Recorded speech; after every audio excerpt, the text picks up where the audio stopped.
आम्ही कसगीवाडी तालुका उमरगा जिल्हा धाराशिव या ठिकाणी आहोत. सुंदर असं अप्रतिम असं एक मंदिर आहे.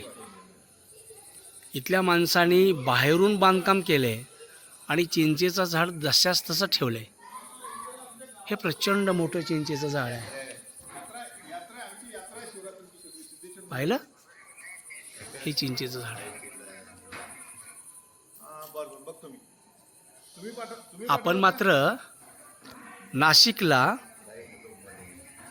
साधू येणार म्हणून सगळ्या झाडाची विल्हेवाट करायला निघालो.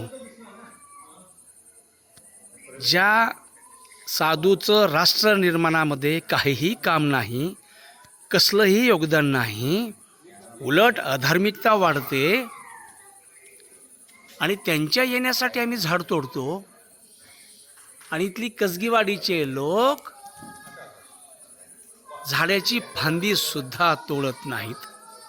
ते झाडाचं जतन करतात आणि ह्या झाडाची भविष्यात तोड होऊ नये म्हणून छोटंसं देवाची मूर्ती पण बसवली आहे. त्या निमित्ताने माणसाला झाड तोडायची इच्छा होऊ नये, ह्या संकल्पना आहेत दैववादाच्या. परंतु या दैववादाच्या संकल्पनेला आम्ही का स्वीकारतो? कारण त्यातून वृक्ष संवर्धनाचं काम होतं.